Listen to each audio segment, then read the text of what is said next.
Para Bapak dan Ibu, saudara-saudari sekalian, sebelum kita menggunakan waktu di dalam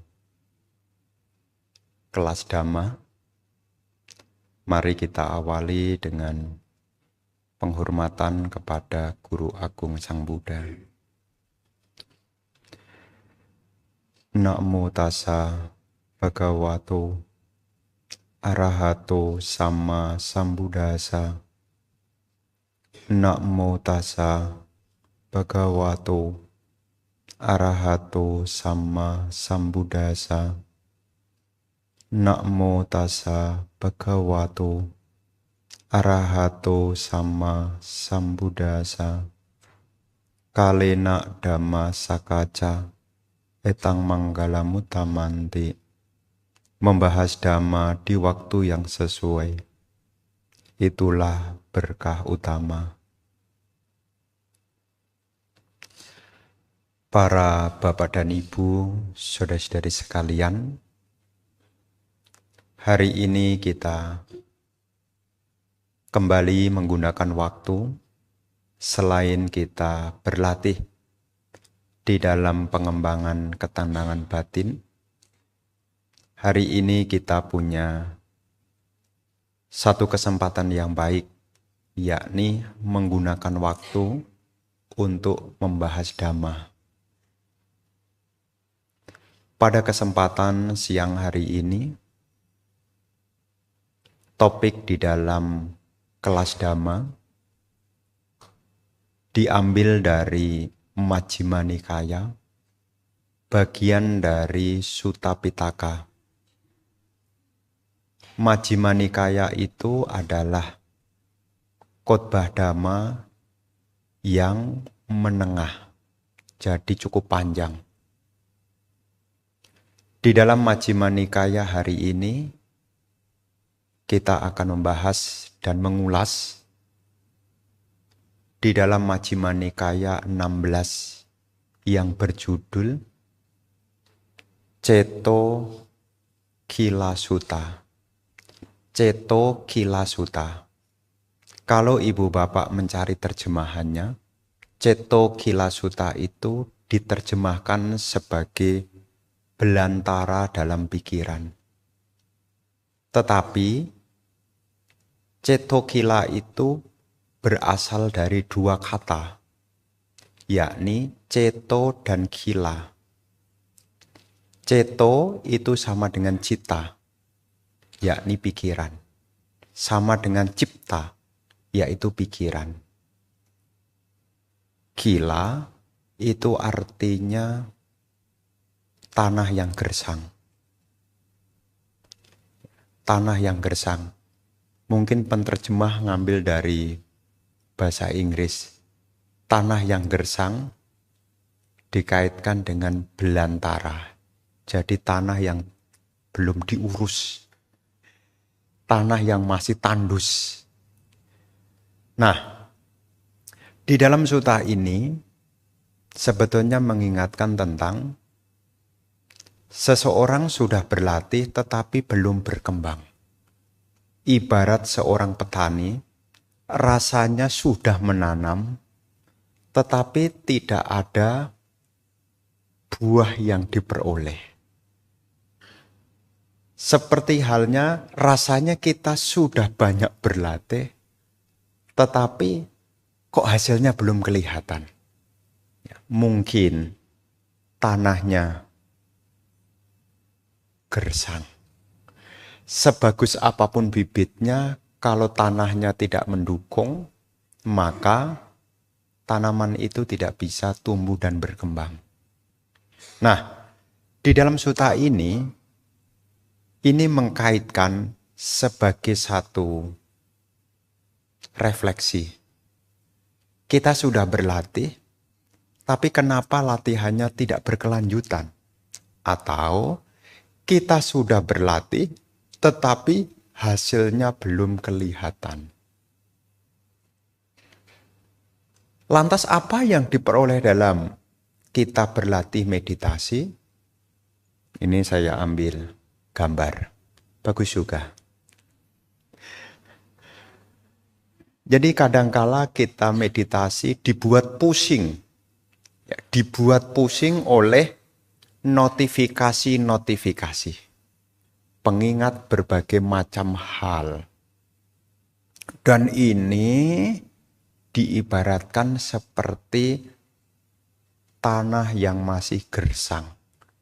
Kalau tanah itu gersang, tanah itu tandus, maka yang tumbuh adalah hal yang bukan diatur, tetapi sifat alami.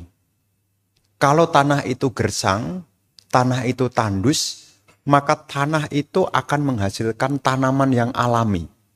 Apa tanaman alami? Rumput liar. Itu kan tidak usah disemai, tidak udah disebar, ia akan muncul. Sama dengan gambar ini. Ini tidak usah disemai, tidak usah ditabur. Ya, ini akan menjadi objek-objek pikiran.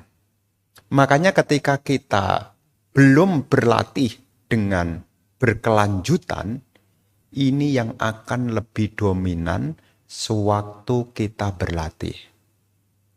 Ingat kesehatan, gara-gara medical check up jadi kepikiran. Ya. Kemudian ingat makanan, ingat jalan-jalan, mungkin juga ingat konflik dengan orang, jadwal pekerjaan yang padat, ya, belum lagi mendengar berita berbagai macam, ditambah lagi sekarang yang tidak ada di zaman Sang Buddha, yaitu peran media sosial. Notifikasi yang sebentar-bentar tidak pernah putus. Apalagi sekarang makin banyak media sosialnya. Kalau zaman saya dulu hanya Facebook. Belum ada TikTok, belum ada Twitter. Zaman dulu awal 2010, 2000 itu awal-awal ya. Pertemanan ya hanya di situ. Messenger. Dulu chatting orang buka Yahoo Messenger. Ding, halo. Dulu. Sekarang udah ada peminatnya. Sekarang ini yang muncul. Makanya ketika kita berlatih, hal-hal yang liar ini yang lebih muncul duluan. Tetapi tidak perlu khawatir. Sang Buddha menyampaikan di dalam judulnya adalah Kusala Sutta. Sutta tentang hal yang terampil. Anguttara Nikaya poin 19. Sang Buddha menyebut, ini dalam motivasi kita. Wahai para biku, tinggalkanlah keburukan. Kalau keburukan itu tidak mungkin bisa ditinggalkan, maka aku tidak menyampaikan. Tetapi karena keburukan itu mampu ditinggalkan, maka aku menyampaikan. Setelah meninggalkan keburukan, kalau itu membawa pada penderitaan dan kesedihan, maka aku tidak ajarkan. Tetapi ketika keburukan itu ditinggalkan, maka kebahagiaan dan kesejahteraan yang ada. Kemudian dilanjutkan lagi. Para biku, kembangkanlah kebaikan. Kalau kebaikan itu tidak bisa dilakukan, maka aku tidak akan mengajarkan. Tetapi karena kebaikan itu bisa dikembangkan, maka aku menyampaikan. Setelah mengembangkan kebaikan, kalau itu tidak membawa pada kebahagiaan dan kesejahteraan, maka aku tidak ajarkan. Tetapi kebajikan itu jika dilakukan akan membawa kebahagiaan dan kesejahteraan. Artinya apa? Hal buruk bisa ditinggalkan, hal baik bisa dikembangkan. Dan kita bertanggung jawab atas kehidupan kita masing-masing. Jadi Anda tidak bisa kemudian nunut. Tahu tidak nunut? Numpang. Ya udah Bante rajin aja meditasi. Nanti kalau sukses ajak ya. Tidak bisa. Kita sendiri yang mesti berusaha. Kalau hal-hal yang dalam diri kita ini kita tinggalkan, yang buruk-buruk kita tinggalkan, maka kita akan memperoleh yaitu, kalau dalam bahasa Pali namanya hitaya sukaya. Ya, hitaya sukaya, memperoleh kesejahteraan dan kebahagiaan. Jadi kalau kita menjalankan, maka buah dari apa yang kita jalankan itu adalah hitaya sukaya, kesejahteraan dan kebahagiaan. Makanya dengan kita berlatih, harapannya ya kita bisa sedikit notifikasinya, sedikit gangguannya. Nah, ibu bapak saudara-saudari sekalian, apa yang menjadi pembuka dari khotbah ini, Ceto Kila Sutta, ini adalah bagian pembuka.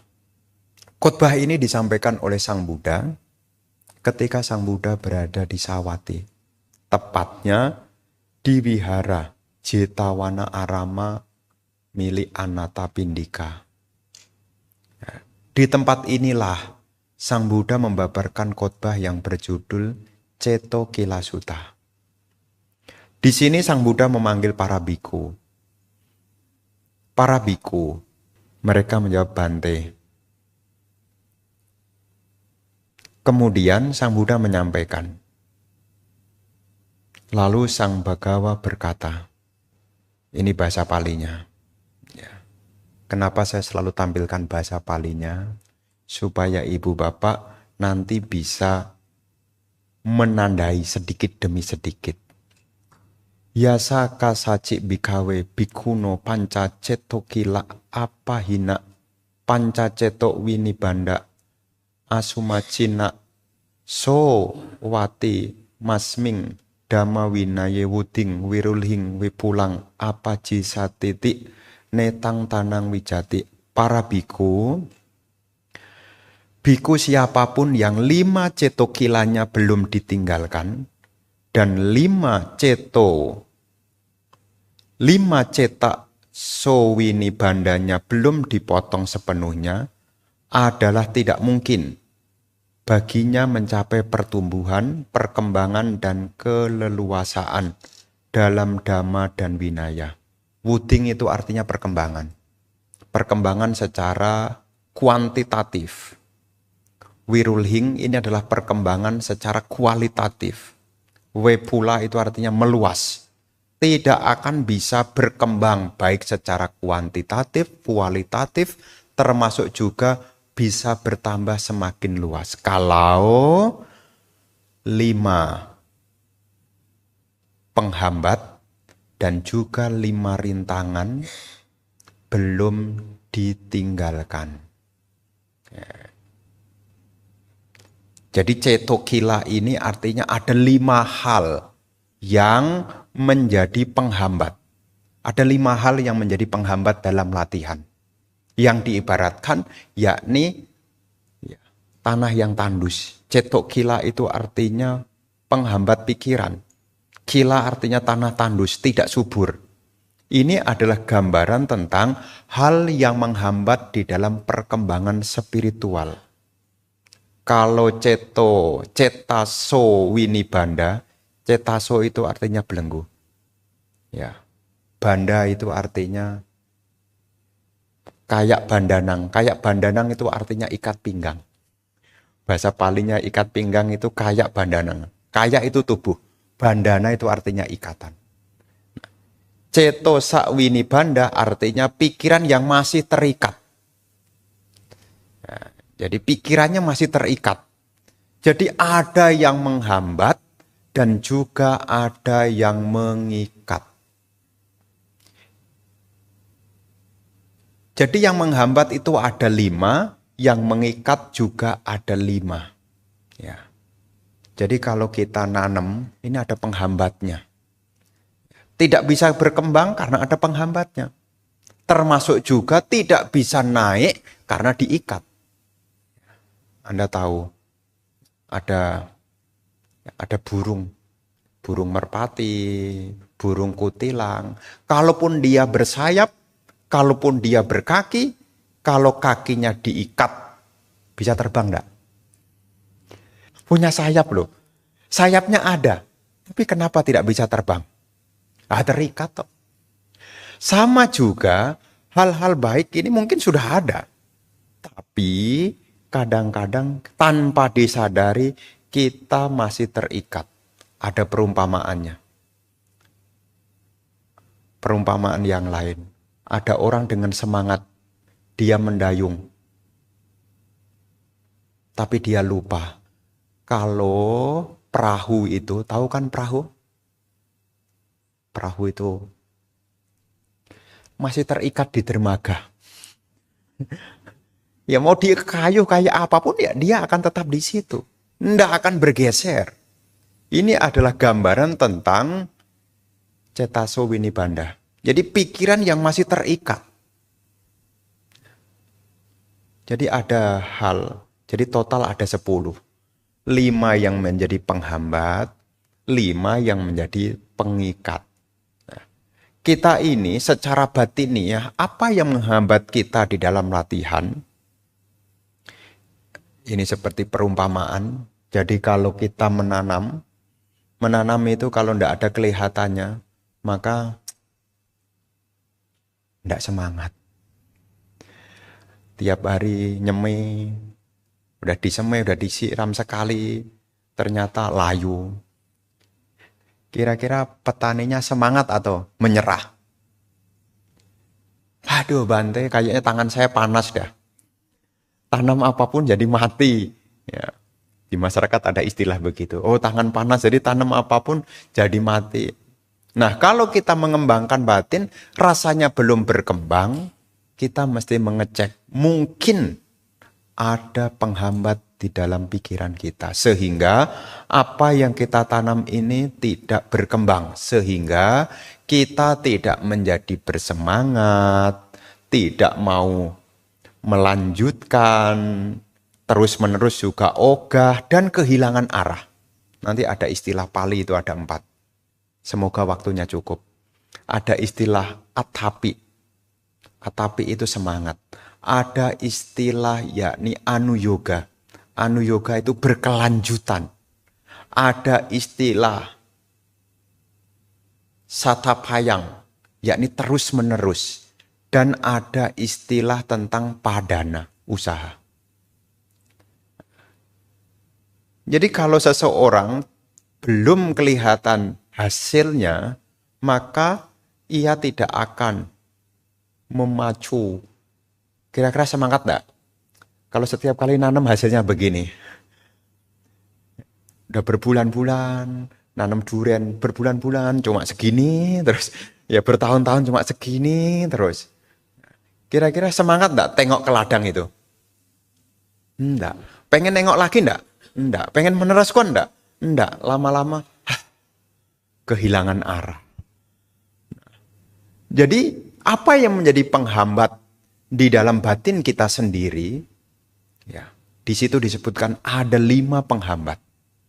5 penghambat yang membuat kita tidak bersemangat, yang membuat kita tidak mau melanjutkan, bahkan secara terus-menerus, sampai akhirnya kita kehilangan arah.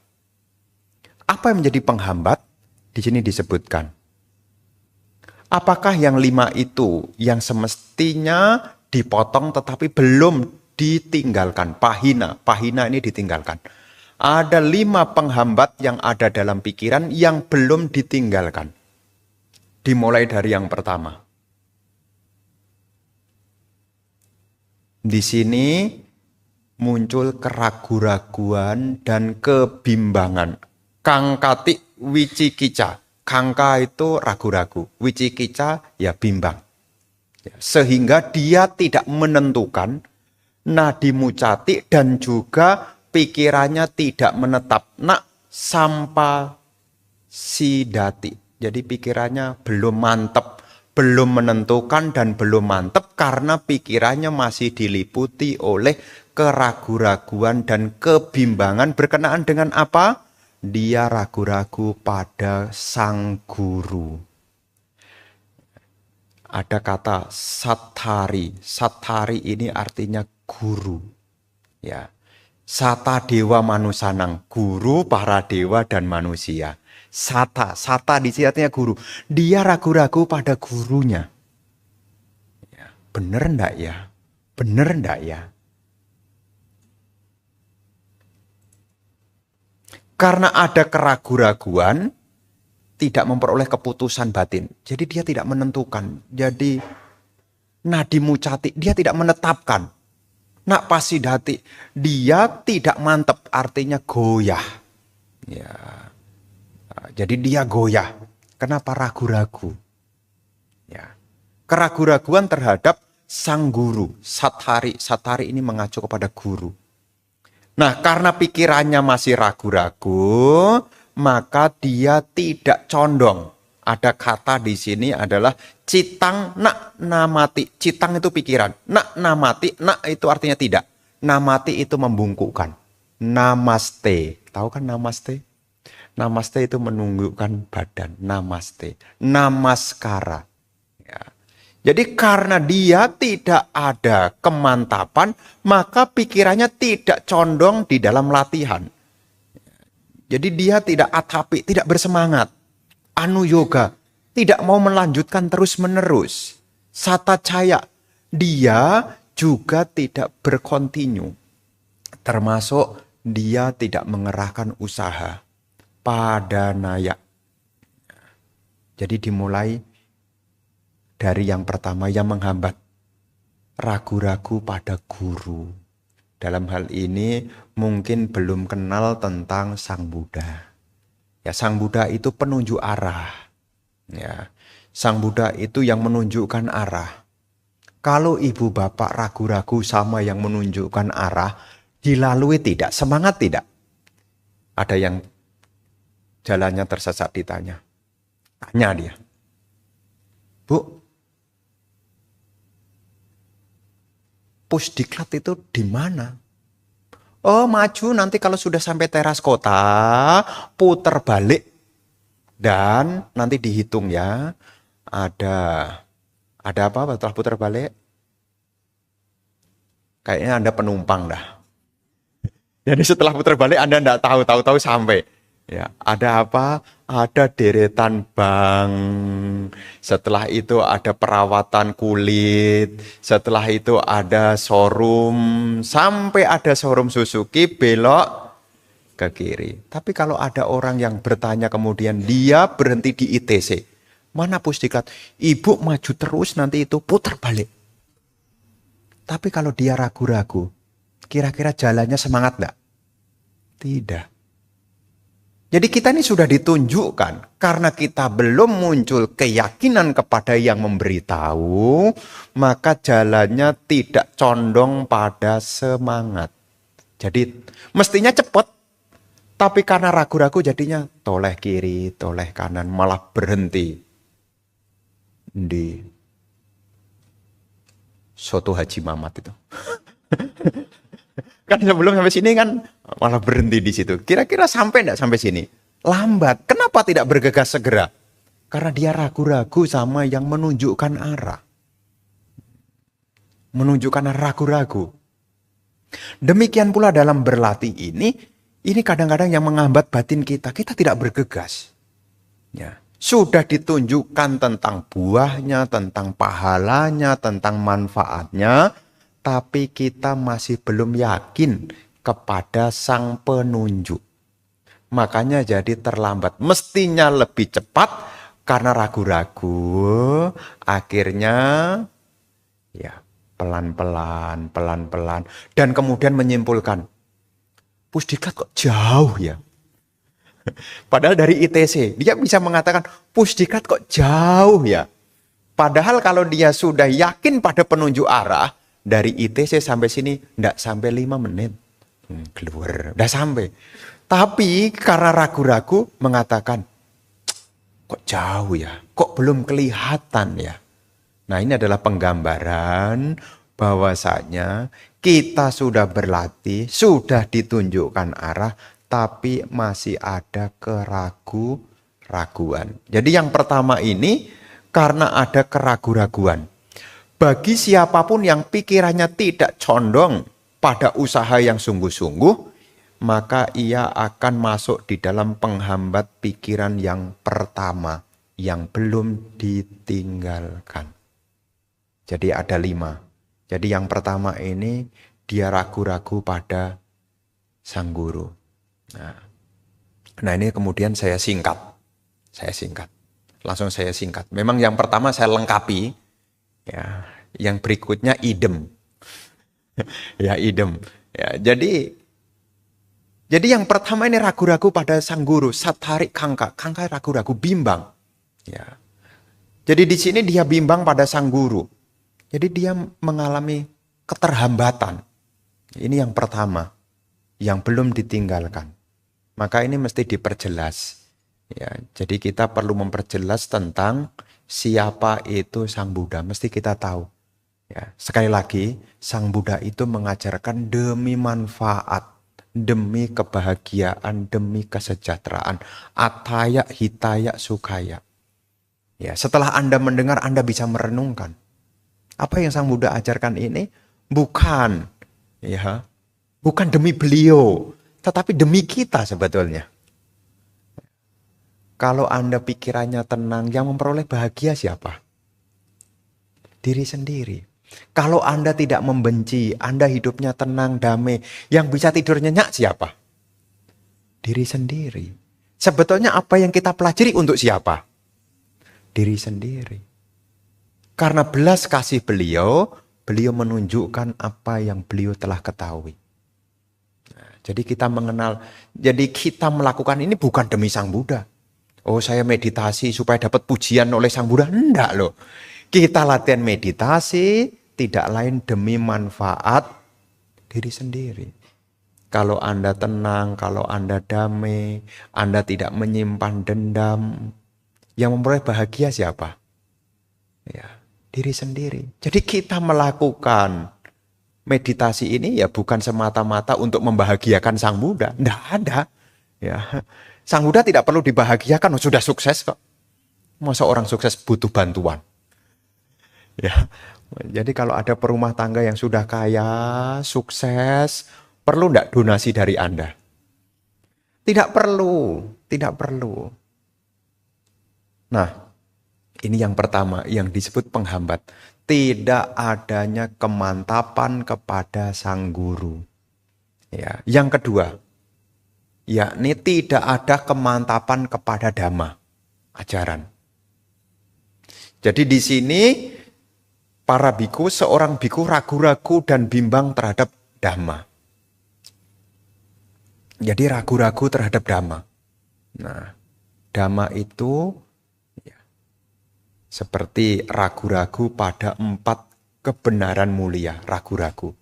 Benar enggak sih 4 kebenaran mulia ini bisa membawa pada padamnya penderitaan? Benar enggak sih? Namanya ragu-ragu. Ya. Benar enggak sih hidup ini tidak kekal? Kayaknya enggak lah. Semua kayaknya ajek kok. Ya. Apakah hidup ini memang bahagia atau menderita? Kayaknya enggak menderita-derita amat. Jadi kita ragu-ragu, Sang Buddha sepertinya ajarannya tidak sesuai. Ini namanya keragu-raguan. Apa yang Sang Buddha ajarkan itu bukan sarana untuk debat.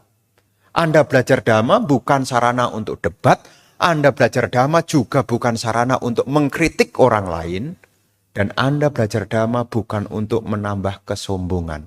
Tetapi belajar dhamma demi ataya, hitaya, sukaya. Demi manfaat, demi kebahagiaan, dan demi kesejahteraan. Yang bahagia siapa? Diri sendiri. Jadi kalau kita belajar dhamma, ini sebetulnya adalah untuk diri kita sendiri.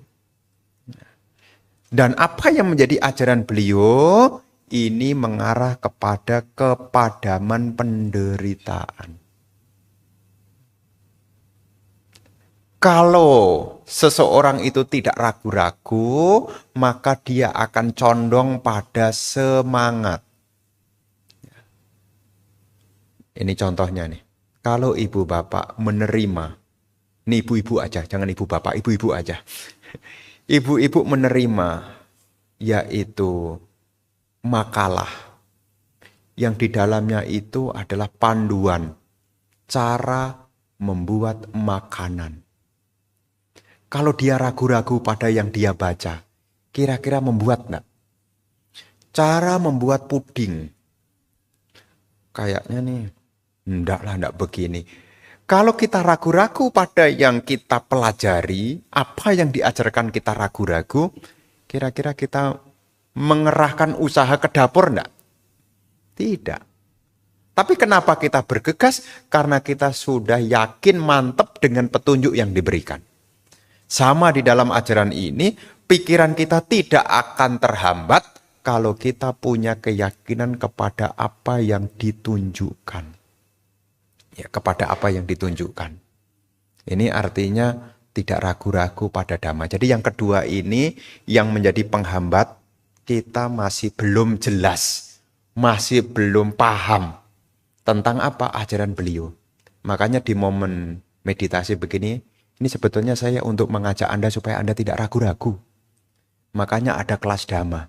Kenapa tidak full meditasi dari pagi sampai sore? Jangan sampai Anda buat kesimpulan. Tahu tuh Bante Atadiru, kita datang cuma didiemin terus. Baru diajak ngomong sore-sore, tahu tuh. Ya. Jadi kita berlatih meditasi di sini khususnya saya mengajak Anda supaya tidak ada kangka, tidak ada keraguan-raguan pada dhamma. Makanya ada momen kalau ada hal yang belum dipahami, saya sarankan Anda untuk tidak segan bertanya. Untuk apa? Menghilangkan keraguan-raguan. Karena kalau orang itu ragu-ragu, dia tidak mungkin muncul atapa, tidak akan bersemangat. Anu yoga, berkelanjutan, terus-menerus. Satapacaya, tidak mungkin terus berkelanjutan. Padana usahanya, tidak akan terus-menerus. Tapi kalau kita mantep, ya, nanti tiba saatnya tidak ada kelas dhamma. Kalau sudah mantap kan tidak ada kelas dhamma. Ayo meditasi. Apa yang harus dilakukan sudah tahu. Bukan yang berkembang adalah rumput-rumput liar tadi. Ya, karena sudah tahu. Ya. Maka yang kedua ini, kedua adalah pada dhamma. Ragu-ragu pada dhamma. Ini penghambat yang kedua, penghambat pikiran. Maka kita perlu belajar. Belajar. Setelah mendengar, tahu enggak? Untuk buat materi ini, tahu enggak? Ini curhat nih. Saya butuh waktu 1 hari setengah. Dan ini seperti orang bongkar spare part. Saya telusuri satu bahasa Palinya apa, bahasa Inggrisnya apa. Telusuri satu-satu ibaratnya kalau ibu di dapur. Itu dipicetin satu-satu. Ibaratnya kalau masak ayam itu ususnya dikeluarin satu-satu. Ini butuh. Hari ini yang saya tampilkan ini 1 hari setengah loh. 1 hari setengah untuk menyelami ini. Kalau Anda tidak percaya silahkan Anda baca sendiri. Majjhima Nikaya 16. Itulah pesan Sang Buddha. Yoniso Manasikara. Apa yang ada di buku dianalisis. Itu yang akan membawa perkembangan. Jadi bukan pokoknya. Ya, maka sampai tahu ceto kila. Ya, ceto artinya apa? Kila artinya apa? Kalau tidak dianalisis, ya tidak akan tahu. Taunya ya hanya tadi belantara, jadi terjemahannya jadi belantara. Ya, ini untuk ini. Makanya saya sendiri sebelum saya menyampaikan, saya pun juga harus menghilangkan keraguan-raguan juga.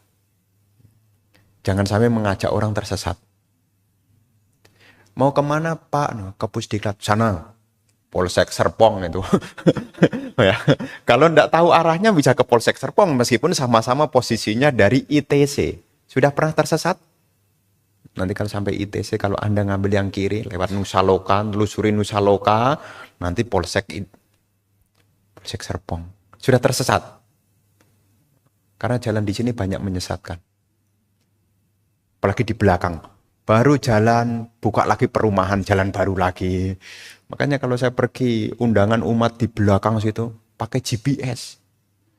Padahal sama-sama BSD. Ya. Pernah tuh enggak ketemu rumahnya orang, muter. Ternyata jalannya sudah diubah. Sama-sama dari belakang Kyubik, tetapi tidak sampai rumah. Akhirnya dia share lokasi. Awalnya saya percaya diri. Oh itu deket Cisauk situ. Ternyata tidak sampai juga. Makanya kita belajar ini ya butuh yaitu Yoniso Manasikara. Sudah mendengar mesti direnungkan supaya tidak ada keraguan.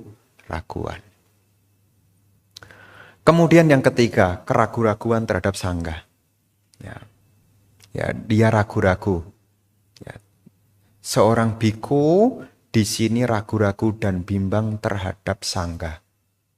Jadi dia tidak punya keyakinan kepada orang yang berlatih. Ya. Dia tidak punya keyakinan.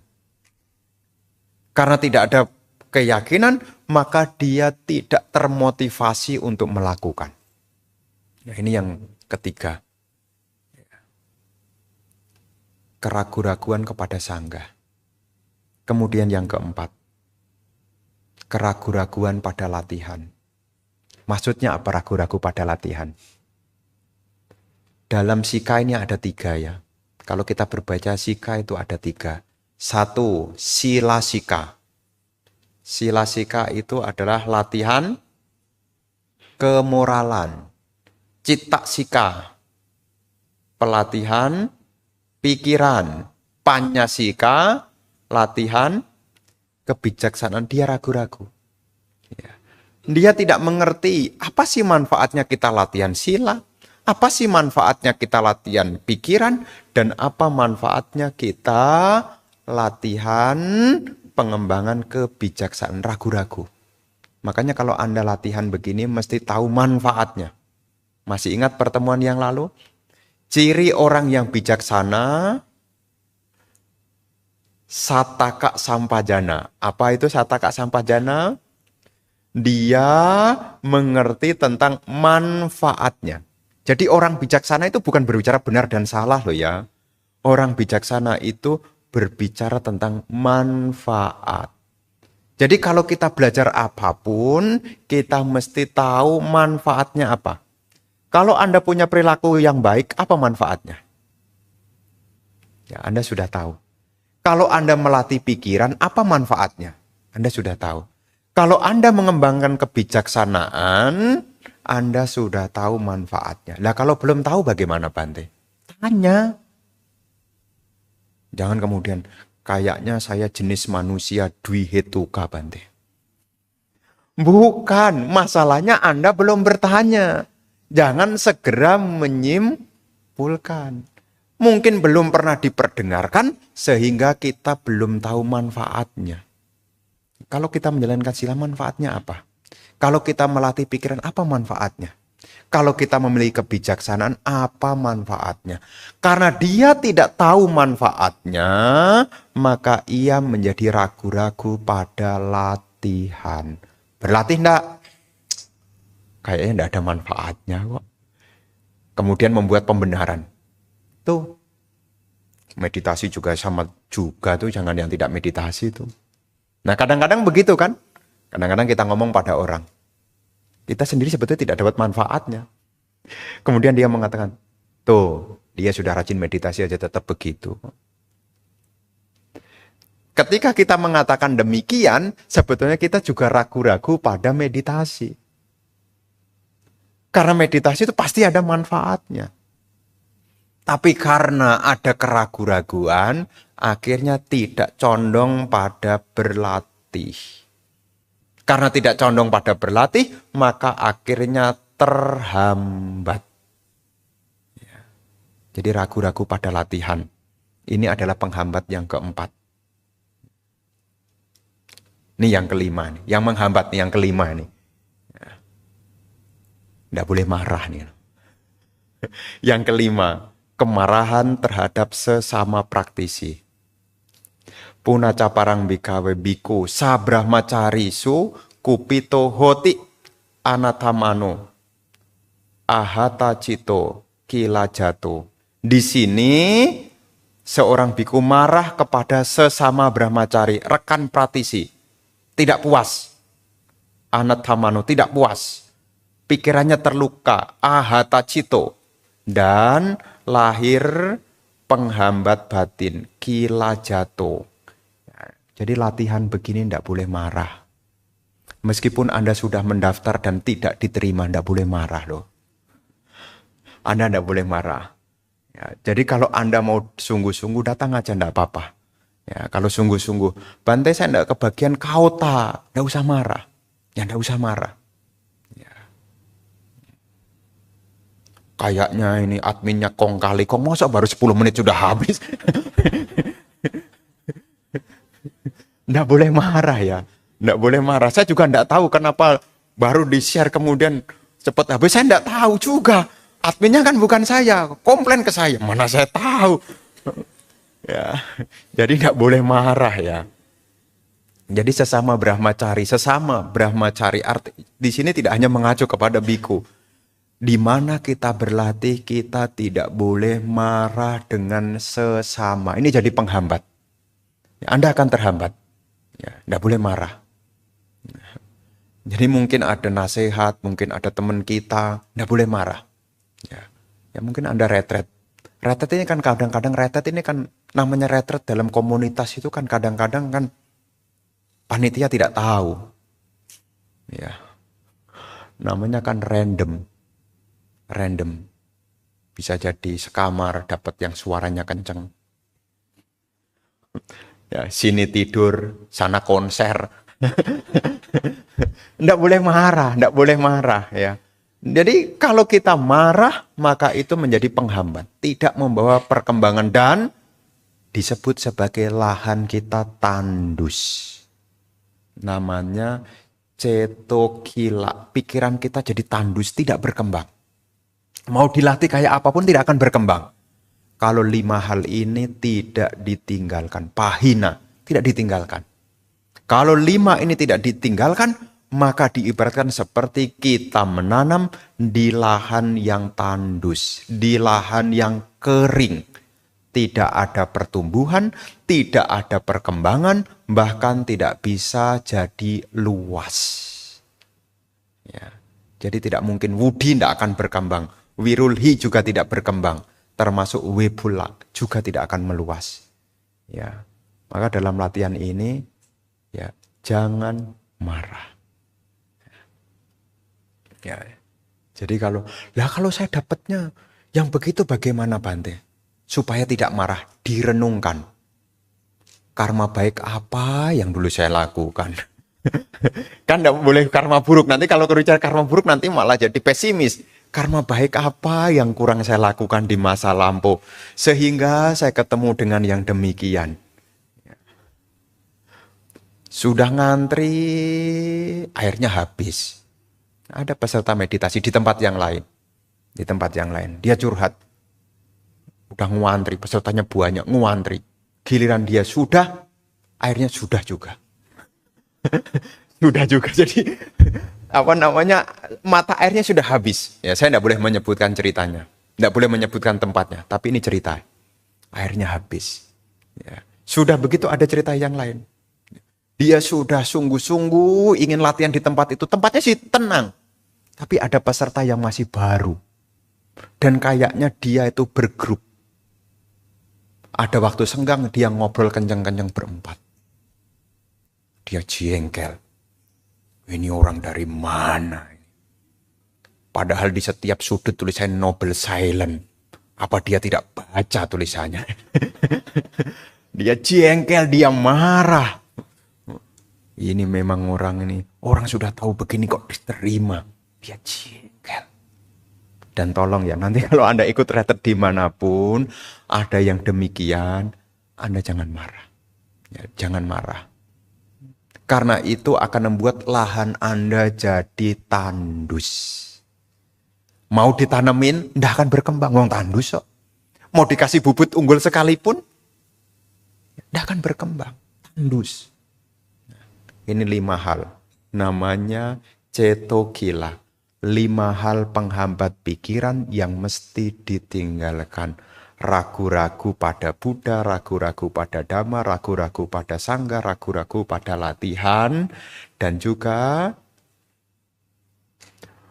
kemarahan terhadap sesama. Termasuk Anda tidak boleh marah sama saya. Tidak boleh marah sama saya termasuk. Ya, ya. Karena kalau Anda marah, Anda akan tandus. Ya, Anda akan tandus. Dan apa yang Anda latih dimanapun tidak akan berkembang.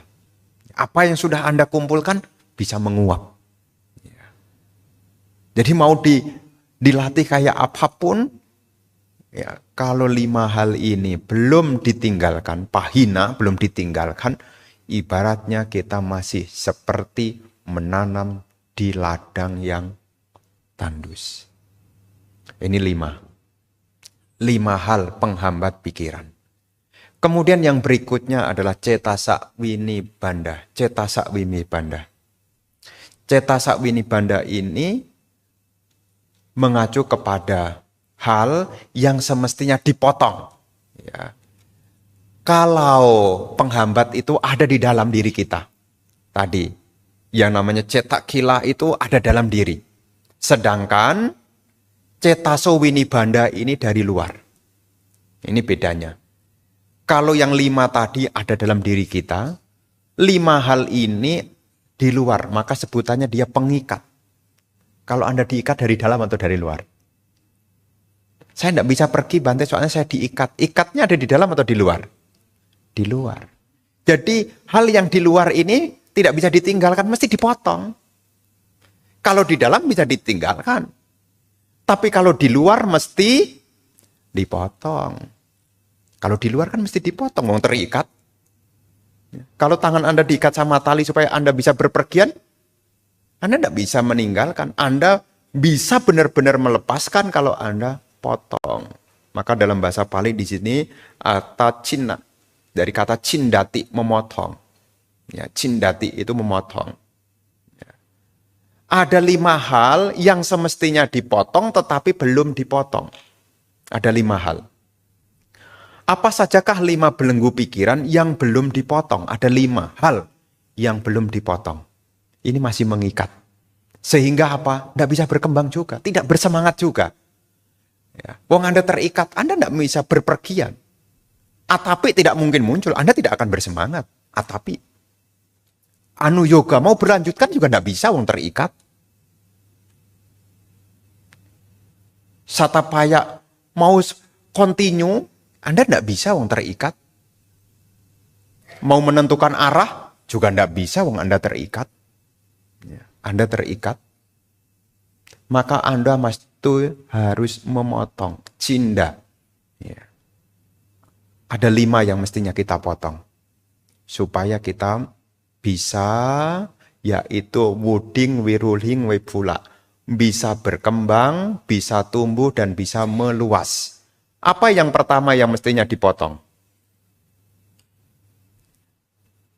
Di sini para biku, seorang biku belum terbebas dari nafsu terhadap kenikmatan indera.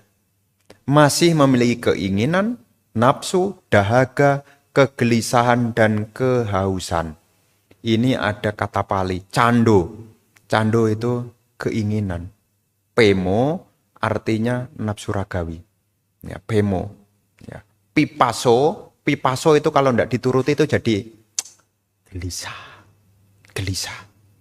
Ya. Ya. Parilaho, pipaso ini dahaga, yang parilaho ini gelisah, jadi kepanasan, ya gelisah. Dan tanho yaitu senantiasa haus. Ya. Masih belum dipotong yakni kesenangan indera. Di sini menggunakan kata kame dari kata kama. Jadi kita diikat oleh apa? Kenapa ibu bapak tidak latihan? Karena masih terikat, ingin nonton ini, ingin dengar ini, mau cium ini, mau rasakan ini. Ya. Maka terus terang ya ibu bapak, kalau 5 tali kesenangan ini belum dipotong, maka sulit untuk berlatih secara berkelanjutan. Ya. Tapi ada semangat. Tapi semangatnya semangat korek. Tahu semangat korek? Korek itu loh. Korek kayu itu loh. Apa namanya? Ya. Korek pentol itu. Menyala tetapi sebentar. Itu tapi itu semangat, tapi semangatnya korek. Kenapa kok sebentar? Karena ditiup oleh kesenangan indriawi. Ya. Hari ini semangat. Tapi cuma hari ini doang. Sepanjang korek ya cuma sebentar aja. Ya, sebentar aja. Itu habis itu padam. Itu namanya karena diikat oleh kesenangan. Jadi atapi itu artinya mestinya membakar. Ya, membakar kilesa. Karena atapi itu berfungsi untuk membakar yaitu kilesa. Dalam hal ini adalah kemelekatan dan juga kesenangan. Mesti semangat. Nah, atapi. Tapi kalau lagi seneng, ya atapinya tidak keluar. Anu yoga itu diibaratkan frekuensi, kontinu, berkelanjutan. Ya. Dia ikut retret. Selama seminggu dia sungguh-sungguh. Habis itu tidak. Ya, kenapa? Karena dipadamkan oleh kesenangan indria. Ya. Jadi anu yoga itu artinya nempel. Yoga itu artinya terus, latihan yang terus menerus. Anu yoga terus menerus. Ya. Kenapa latihannya tidak terus menerus? Karena diikat oleh kesenangan indriawi. Anda pada dasarnya ini masih bersama dengan yang pertama ini. Ini mesti dipotong. Ya, kesenangan indriawi. Tapi kan masih senang Bante. Ya wajar saja, kalau masih senang maka dia masih melekat. Makanya saat kita meditasi, kenapa pikiran kita tidak berkembang? Kenapa batin kita tidak berkembang? Karena kita masih dibayang-bayangi oleh 5 tali kesenangan indria. Terbayang-bayang. Dan kalaupun tidak terbayang-bayang, ditagih. Ya, ditagih. Nah, ada 5. Nah, karena 5 hal ini masih ada, maka pikiran, ya, jadi karena pikirannya ini belum dilatih, yaitu belenggu pikiran itu belum dipotong, maka pikirannya tidak cenderung pada usaha. Ya, jadi atapanya tidak muncul, anu yoganya tidak muncul, satak caya juga tidak muncul, padatana juga tidak muncul. Ya, kenapa? Karena masih terikat oleh 5 kesenangan indria. Kame. Nah, bagi siapapun yang pikirannya tidak condong pada usaha, dia akan terbelenggu. Belenggu ini adalah belenggu yang pertama yang belum dipotong. Jadi kita ini masih terbelenggu oleh berbagai notifikasi, banyak hal yang kita pikirkan. Duduk meditasi, kayaknya ada WA masuk nih. Ya, kayaknya nih banyak hal yang kita pikirkan, banyak hal. Ya, dan ini mestinya dipotong. Makanya kalau kita latihan sebisa mungkin ya untuk mengurangi, yang pertama adalah kesenangan indria. Kalau mengharapkan perkembangan. Sama juga ada 5, ini idem lah itu langsung. Jadi ada 5. Yang pertama adalah pikirannya belum terbebas dari nafsu indria. Ya. Biku kame awitarago hoti, awigata cando, awigato pemo, awigata pipaso, awigato parilaho, awigato tanho. Jadi ada 5 hal yang masih dilekati. Keinginan, kesenangan, dahaga, kegelisahan, dan kehausan. Nah, ini masih muncul. Ya, karena ini belum terpotong. Ini yang menghambat. Ya, yang menghambat. Makanya kenapa kita latihan retret meditasi, khususnya saya berbicara retret meditasi, kenapa mesti menjalankan 8 sila. Ini kaitannya supaya pintu indria ini mulai terkendali. Ya, akses untuk mendapatkan kesenangan menjadi terpotong. Nah, ini yang pertama yang mesti dipotong kalau kita mengharapkan perkembangan. Yang kedua, belum terbebas dari nafsu terhadap tubuh. Maksudnya apa? Kita ini masih punya anggapan bahwasanya tubuh ini milikku. Kalau duduk agak lama sedikit, kita khawatir dengan kesehatanku. Ini sehat enggak ya? Kalau duduk begini kok mulai sakit, sakit. Karena kita sangat mencintai tubuh ini, maka latihannya menjadi, ya enggak usah lama-lama dah. Semestinya masih bisa menggerakkan segala daya upaya, tapi karena menganggap tubuh ini milik, sehingga tidak berani. Ya. Tapi Pak, ada kabar baiknya ya. Tubuh ini, dia punya kemampuan untuk homeostatis. Punya kemampuan untuk menyeimbangkan. Jadi Anda tidak usah khawatir. Tubuh Anda ini pinter. Pinter. Ya. Nanti kalau tubuh Anda latih dengan beban, maka otot Anda akan kuat. Tapi kalau Anda eman-eman kasih beban, otot Anda akan mengecil. Tanya tuh sama orang yang nge-gym. Ya, tanya tuh sama orang nge-gym. Dia habis nge-gym, kira-kira badannya itu sakit atau tidak? Sakit. Tapi ada kabar baiknya. Di balik sakitnya otot itu, ototnya akan berkembang. Dan kekuatan ototnya menjadi meningkat. Jadi Anda tidak usah khawatir dengan tubuh Anda. Jadi kalau 45 menit Anda sakit, tidak apa-apa. Nanti dia punya daya untuk bertambah kuat. Anda tidak usah melekat. Ya. Maunya kan duduk kan lama. Tapi sakit sebentar, tidak tahan. Maunya duduk kan lama. Sampai ada yang tanya, kok bisa ya teman-teman bisa duduk 1 jam ya? Gimana caranya? Tahan sakit. Kalau Anda tidak pernah menahan rasa sakit, ya tubuh Anda tidak akan mengalami perkembangan otot ini loh. Anda pernah melihat orang jatuh. Pernah melihat orang jatuh. Kemudian karena dia malas berlatih, jatuh kakinya patah, dia malas berlatih, tahu enggak apa yang terjadi? Ototnya menjadi menyusut. Ya, menyusut. Jadi Anda tidak usah khawatir dengan tubuh Anda. Tidak usah khawatir dengan tubuh Anda.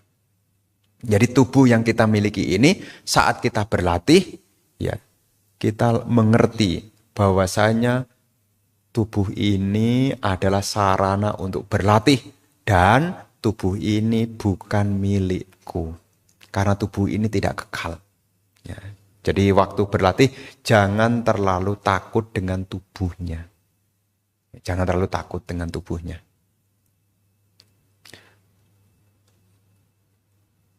Kemudian yang ketiga, pikirannya belum terbebas dari nafsu terhadap bentuk. Ini kalau meditasinya berkembang. Yang ketiga ini. Ya. Di sini berbicara rupa. Rupa di sini artinya adalah merujuk objek meditasi. Objek meditasi di alam rupa loka. Ya, seperti bentuk-bentuk visual dalam pencapaian jana. Ya, jadi tidak lagi melekat ya pada pengalaman meditasi. Ya, sebagian orang itu tidak berkembang karena dia berhenti pada kemelekatan pada pengalaman meditatifnya. Ya, dia terjebak dalam pengalaman meditatif. Ini sudah bagus, tapi ini jadi hambatan juga. Sudah bisa mencapai jana itu sudah bagus, tapi di sini juga menjadi perintang juga. Maka di sini juga disebut perlu dipotong. Kesenangan indria perlu dipotong, kemelekatan pada tubuh perlu dipotong, pengalaman-pengalaman meditasi juga jangan dilekati. Pengalaman meditasi jangan dilekati. Ya, nanti tidak akan berkembang kalau dilekati. Dan yang keempat, terlalu mementingkan kenyamanan fisik. Ini juga harus dipotong. Apa yang keempat ini? Ini lucu ini. Yang keempat ini lucu. Karena diri kita sendiri. Mengacu kepada apa Bante? Punaca parang bikawe biku ya datang udara wadekahang. Bunjitwa. Menuruti urusan perut. Jadi ini menjadi hal juga perintang. Kalau makan jumlahnya banyak. Ini akan menjadi perintang. Kalau makanannya itu jumlahnya banyak, senengnya itu seya. Seya itu maunya tidur. Seya sukang. Pasa sukang. Pasa itu bersandar. Senengnya itu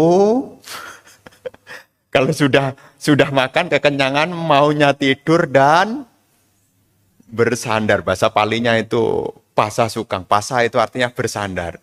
Ya, mida sukang maunya leha-leha. Meda itu males. Ya, senangnya di dalam kemalasan, senangnya di dalam bersandar, dan senangnya ngantuk. Dan itu dilakukan secara kontinu, anuyuto. Anuyuto. Ya. Jadi dia berdiam. Ya. Di sini seorang biku makan sekedar mengisi perut, jadi perutnya itu dipenuhi. Sudah perutnya penuh, mengejar kesenangan tidur. Seya sukang. Ya. Pasa sukang. Sebetulnya ini bukan berbaring. Pasa itu artinya bersandar. Ya. Jadi kalau habis makan, Anda kalau habis makan kebanyakan ambil di ya. Kalau enggak ngantuk Anda bersandar sambil dan akhirnya apa? Anda akhirnya ya mida itu artinya males, males, ngantuk. Ya. Ini juga mesti dipotong. Makanya di sini butuh atapi semangat. Ya, kalau kebanyakan makan jalan. Sebelum kebanyakan makan bagaimana? Tahu ukuran makan.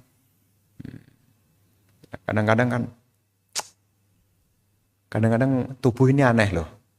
Ini masih mau, ini sudah tidak muat. Ya kan? Ininya masih mau, tapi ininya sudah tidak muat. Akhirnya apa? Dipaksa-paksa. Dan apa yang terjadi kalau jumlahnya lebih banyak daripada kapasitasnya? Kapasitasnya ini misalnya makan nih seliter setengah. Saya makan itu tak hitung kayaknya seliter setengah loh. Kok Bante tahu? Iya. Pernah satu ketika saya selesai makan saya timbang loh, after dan before itu sudah loh. Ya, ternyata setelah saya timbang dari berat berapa setelah makan, wih, menaik 1,5 kilo. Berarti yang saya makan berarti 1,5 liter. Karena dibobot kan 1,5 kilo. Berarti kalau 1,5 kilo kalau dibuat persamaan dalam liter berarti 1,5 liter. Kalau kapasitas perutnya 1,5 liter, diisi 2 liter.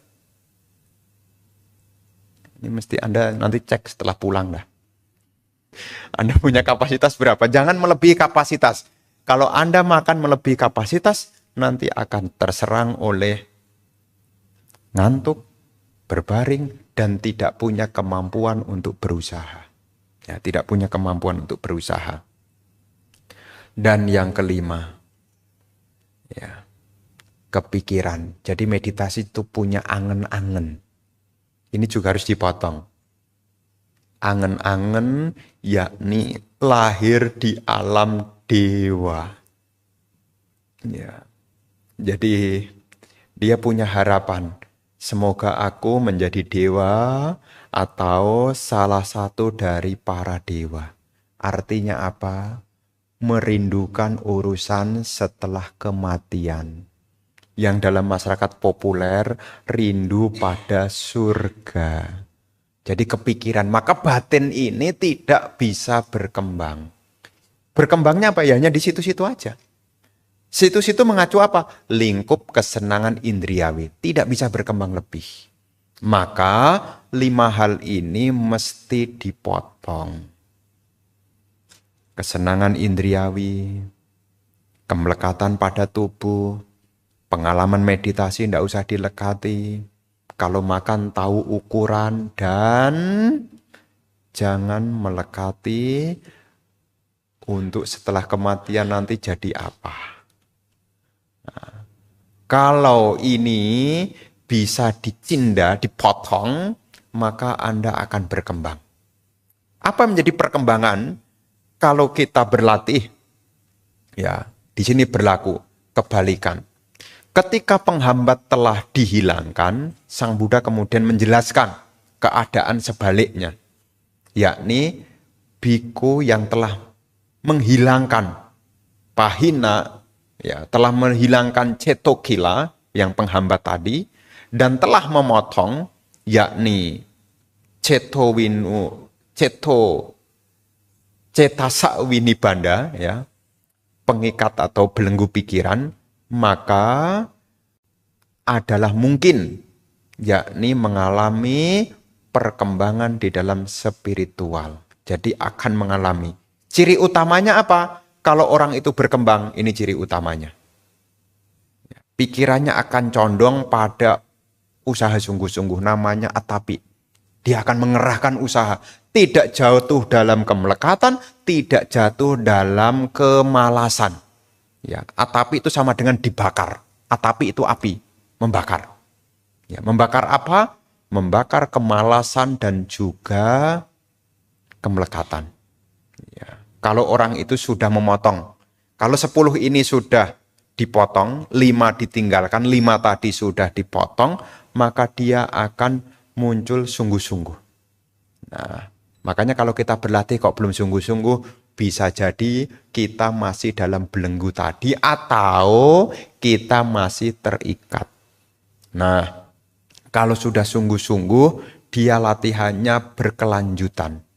Ya, yang diibaratkan anu yoga itu ada perumpamaan itu seperti air yang menetes ke batu. Ya. Berkelanjutan terus menerus tes. Jadi berbicara tentang frekuensi sering berlatih. Ya. Anu yoga itu artinya sering berlatih. Ya. Mengerahkan upaya untuk sering berlatih. Kemudian sataca ini ketekunan tanpa jeda. Yang diumpamakan seperti tidak pernah berhenti. Seperti jarum jam. Jarum jam, selama jam itu hidup, maka jarum itu berhenti tidak? Itulah bedanya antara sataca dan anu yoga. Sataca itu tidak pernah berhenti seperti jarum jam. Berhentinya kapan? Berhentinya kapan? Kalau sudah baterainya habis. Nah, itu berhentinya. Jadi orang yang punya kualitas berupa sataca, dia akan berlatih sungguh-sungguh sampai baterainya habis. Kalau kita, baterainya habis kapan? Kalau napas ini keluar dan tidak masuk lagi. Itu betul-betul baterainya habis. Sebelum baterainya habis, ya kita mesti semangat. Lah kalau tidak semangat kenapa Bante? Ya lagi-lagi tadi. Ada 5 yang mesti ditinggalkan dan ada 5 yang mesti dipotong.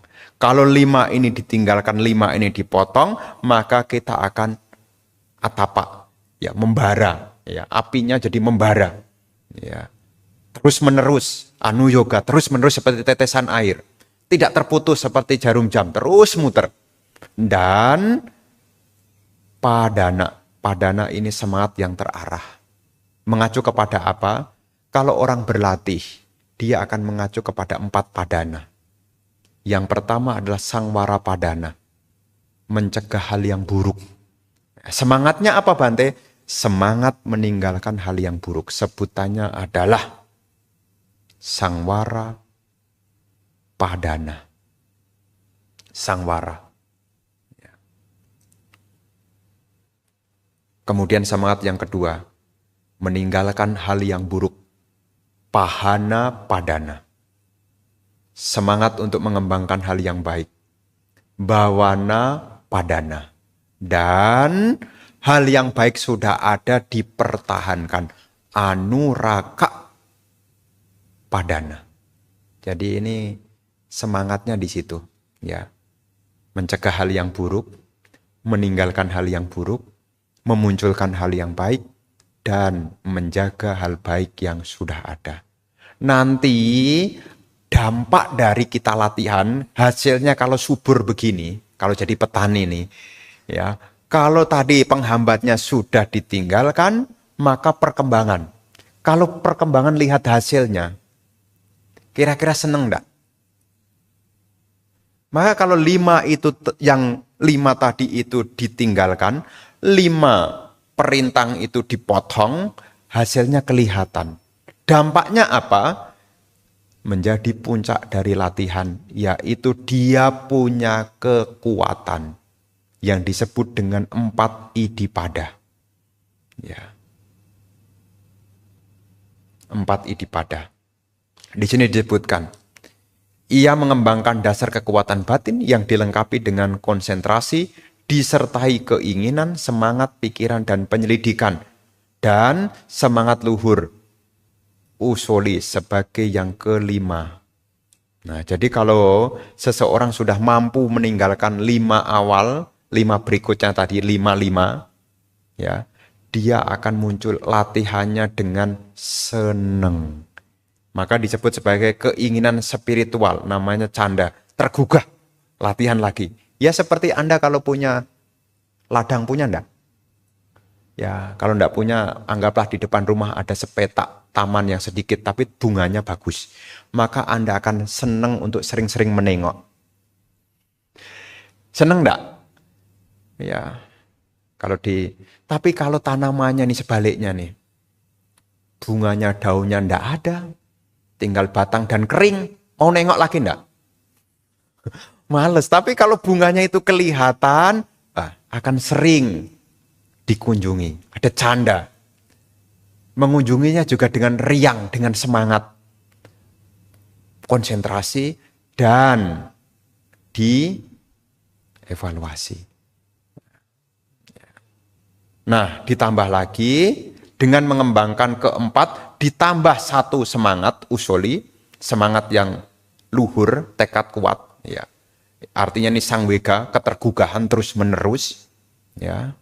Dikatakan di sini, kalau orang bisa memenuhi 5 yang tadi ditinggalkan, 5 yang berikutnya tadi dipotong, dan 5 ini dikembangkan, maka ia akan memperoleh, yakni kemajuan.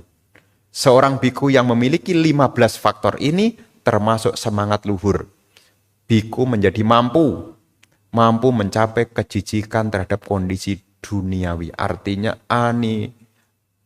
abinibidaya, sudah enggan, tidak tertarik lagi pada dunia ini. Abinibida. Ya, abinibida. Ya. Memperoleh pencerahan, sambodaya, dan mencapai perlindungan tertinggi dari penderitaan yang disebut sebagai yoga kemasa adigamaya. Jadi sudah mampu mencapai nibbana. Ya, setelah menembus 4 kebenaran mulia. Syaratnya ya 5 yang pertama ditinggalkan, 5 yang berikutnya dipotong, dan 5 yang berikutnya akan mengikuti. Yang diibaratkan ini sebagai penutupnya perumpamaan telur ayam. Induknya tidak usah pakai kata semoga. Ya, induk ayam itu tidak pernah pakai semoga. Semoga ayam-ayam yang di dalam ini segera mematuk cangkang ini. Tidak usah. Ayam itu cukup semangat aja dierami. Ada perumpamaannya di sini. Bagaimana induk ayam yang mengerami 8, 10, atau 12 telur dengan baik. Meskipun ia tidak berharap, semoga anak-anak ayam ini memecah cangkang dengan cakar atau paruhnya. Mereka tetap mampu memecah cangkang dan menetas dengan selamat. Artinya apa? Kalau Anda sudah berlatih sungguh-sungguh, tidak usah lagi pakai kata semoga. Sudah pasti. Semoga saya mencapai nibbana, Bante. Udah tidak pakai lagi, sudah pasti itu. Ya, sudah pasti. Ya. Makanya ada perumpamaannya di sini, ya. Seorang biku yang telah membersihkan 10 penghalang dan mengembangkan 5 idipada tadi bagaikan telur yang telah matang. Pembebasan ini akan alami terjadi secara alami tanpa paksaan. Seperti anak ayam yang menetas ketika waktunya tiba. Jadi kalau kita latihan, ya asal 5 itu berjuang aja.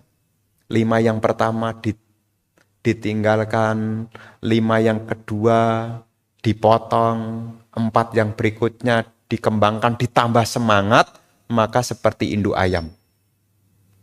Bisa mengerami ayam itu dan ayam itu akan keluar. Inilah yang menjadi topik bahasan di hari ini. Ya, setelah khotbah ini disampaikan, para biku bahagia menyambut kata-kata Sang Bhagawa. Ya, jadi cukup panjang. Ya, cukup panjang. Semoga mampu diingat dengan ringkasan hari ini. 5 yang mesti ditinggalkan, 5 yang mesti dipotong, dan 5 berikutnya yang dikembangkan. Jadi kalau kita sudah mampu mengembangkan ini, ya bukannya tidak mungkin. Di dalam ajaran Sang Buddha ini bukannya tidak mungkin. Ya, kalau tidak mungkin diajarkan. Apakah kita bisa meninggalkan kesenangan indriawi, Bante? Bisa. Apakah kita tidak melekat pada tubuh ini? Bisa dilatih, Bante? Bisa. Kalau tidak bisa, tidak mungkin diajarkan. Tetapi karena bisa, itulah diajarkan. Ya, inilah kelas Dhamma hari ini.